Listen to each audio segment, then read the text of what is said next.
In these next 4.5 minutes, we want you to take a long, hard look at Senator Bob Dole. We'll start with what comes naturally to the average politician, shaking hands. To most men in public office, it's a way of life. To Bob Dole, it doesn't come easy, not since the day he lost the use of his right hand. It hasn't always been that way. Bob Dole not only shook hands when he was a kid, but won numerous sports letters and awards. He fought his first battles on the fields of Russell High, moved on to the University of Kansas, where as a pre-med student, he won his letters in basketball and football. But then the war broke out.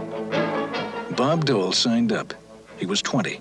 At Camp Breckenridge, he weighed in at a trim 192 pounds. But then one cold morning, as he was leading his platoon against a German machine gun emplacement, he left his shell hole to save a wounded radio man. The machine gun and fragment wounds he received cost him 39 months in Army hospitals.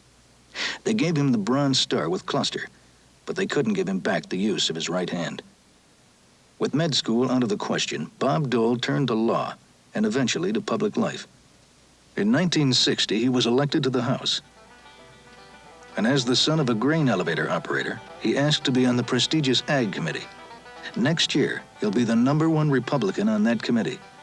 That's why Gerald Ford asked him to speak for the farm states at the Summit Conference on Inflation.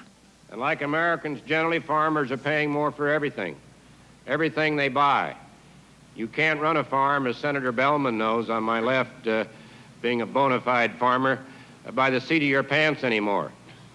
Inflation compounded by serious shortages of the things he needs to do the job is the farmer's biggest problem.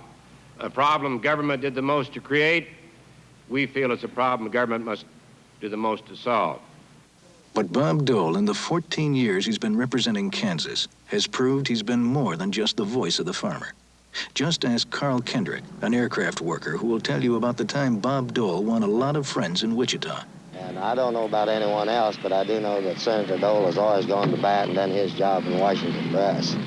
We have him where he's on committees that Dr. Roy would have to begin with and work up to, but I do believe that a doctor would make a better doctor than he would a politician. Or ask Clarence Castor, a senior citizen who knows that Bob Dole has voted for every Social Security increase that's been put into law since he's been in the Senate. From it until after I got this form from Senator Dole about our Social Security, if we got our increases. I just filled it out and said, I haven't got any yet. I don't think anybody else could have done it as quick as Senator Dole. I think he did a marvelous job. Right away, I got my check.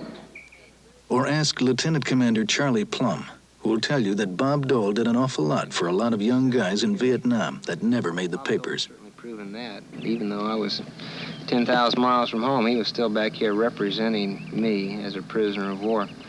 And I wasn't the only one. You know, I read in the paper every day where Dole has helped somebody else, a little guy. So I'm going to go to the poll and vote for him. Bob Dole has come a long way from the football fields of Russell. He's on the Senate Budget Committee, the Summit Conference on Inflation, and next year he'll be the #1 Republican on the Ag Committee, which all simply means that to you, the voter and the taxpayer from Kansas, you'll have to go an awful long way, wait an awful long time before you'll ever have a Kansan in the position that Bob Dole is in. We can sum up these 4.5 minutes on Bob Dole with one word: guts. But don't take our word for it. Take that long, hard look at Bob Dole, and then consider the alternative. On November 5th, vote for Kansas. Vote for a great American. Re-elect Senator Bob Dole.